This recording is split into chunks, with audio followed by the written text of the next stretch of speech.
bwati Sala Nakuyabu yalabika nga akyali mulamu nga alumiza Pastor Mondo Mugisha okumuzaala mu mwana n'agaana okumulabirira. Emboze ntwagikula ku ntandikwa y'omwaka guno nga Museveni gaggulawo nga alumiza Mondo obutaweereza fiizi omwana. Kisaawa zino eno giri emyaka 3 nga tawanga mwana yadde ekikulu.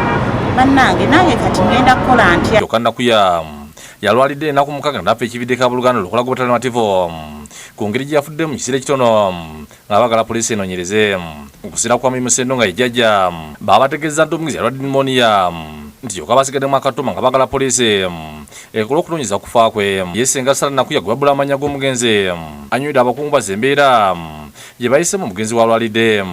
Agambye obulwadde bwajjanga obusanga basooka kumuddusaako mu ddwaliro mu kitundu kyokka embeera bwe yoyononeka ne bamuddusa mu ddwaliro Mulago ne bamussa mu kasenkabaye. Bamukebera nga Sala alina pneumonia.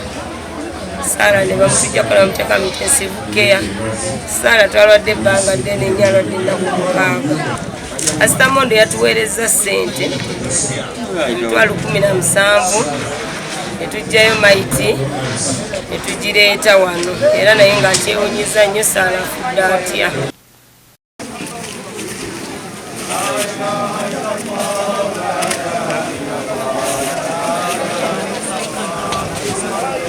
Download the app on App Store or Google Play Store now. Vision Digital Experience, the future of media.